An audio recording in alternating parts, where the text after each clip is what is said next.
a set of arrows that I can fire out of a slingshot. It's not really a slingshot, it's actually called a pocket shot. It's commercially available. These are pretty cool and relatively cheap. I had done various forms of archery since I was 5 years old, pretty much consistently up until 2016. And then I had a really bad shoulder injury that happened in an MMA cage fight. And that pretty much put a kibosh on me continuing anything archery related.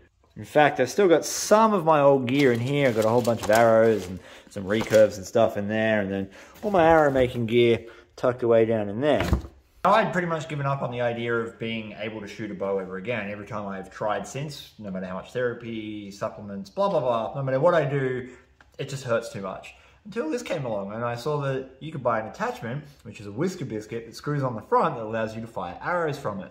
On a bow, a whisker biscuit is nothing more than an arrow rest. So there's a slot that your arrow can slide in from the side on a proper bow and arrow. And these whiskers here support the arrow so it's perfectly centered. The whiskers keep it really quiet, so if you're hunting, it doesn't rattle around. And if you're under a little bit of pressure when it comes to taking a hunting shot, then these whiskers prevent the arrow from falling off the rest, so you can execute a shot with some confidence that your arrow is going to be in the right place. The issue seems to be that these arrows are like way too long. This is a full-size arrow that I would be shooting out of my recurve. I have quite a long draw length, almost 30 inches.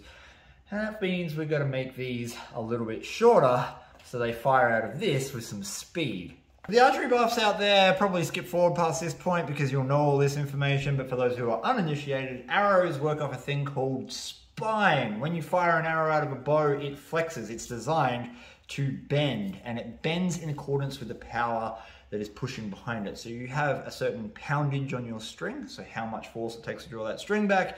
When that force is enacted on the back of the arrow wants to flex, and if it's on a recurve bow or a long bow, there is actually a solid thing that this arrow is sitting up against, and it will flex around that thing, and you want that flex to come back. So what happens is it flexes around the riser and then it wants to flex back and it wobbles air to air because you've had a force act on this end, the force gets transferred all the way along the arrow and it wobbles at this end. And so it's doing this in the air. You have to match that flex to your poundage, because if you don't, it will either underflex, it will come out of the bow and it won't self-correct enough and it will veer off into the left-hand side, or it will overflex and it will go the opposite direction, it will go over to the right-hand side. This is for a right-handed shooter, because it can't correct itself. It's not stiff enough to correct itself back.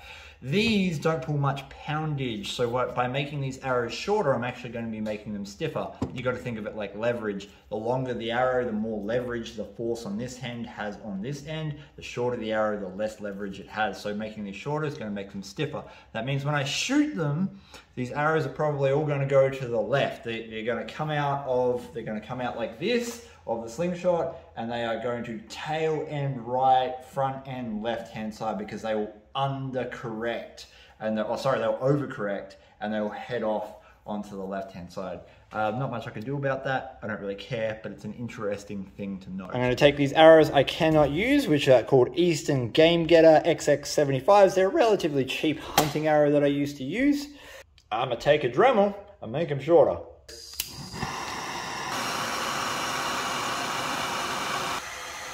Aha! Yeah! That took a little bit more than I thought. Most modern arrows are put together using hot melt glue, and a blowtorch is the easiest and fastest way to simultaneously set them in and remove them. So these fletchers are a bit big, but I kind of like the idea of using feathers over some other kind of plastic fletcher. And we're looking like, if I make the arrows about 5 or 6 inches past the end of the whisker biscuit.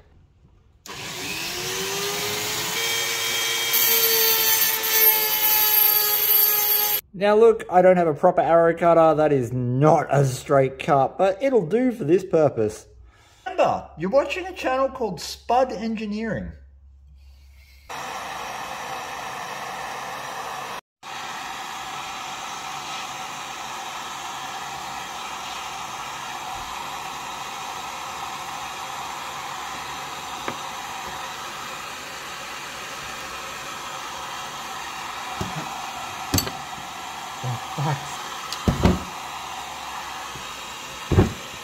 There we have it. That is effectively 3 little crossbow bolts that I can use in a slingshot.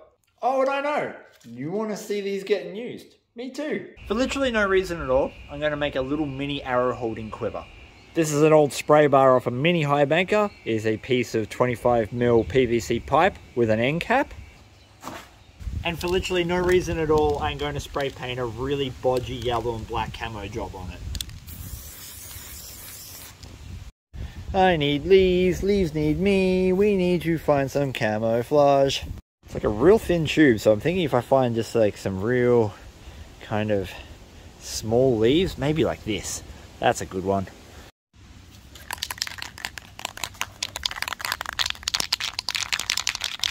Now the leaf pattern, I sort of just more or less want something to break up that shape for fun. Yeah. Is it true authentic camouflage?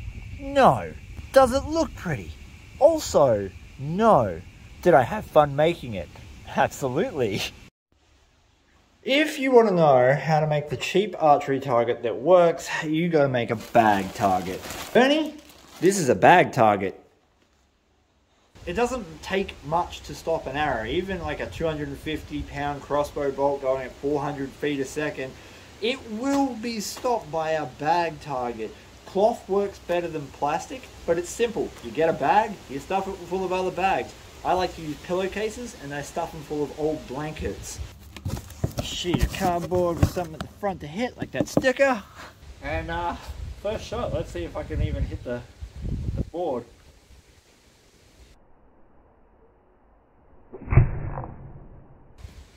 Alright.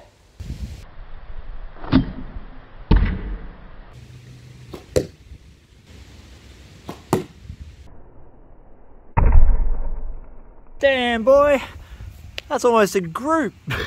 That's what I call a fun afternoon project. And at the end of the session, I've got somewhere to store them in a little tube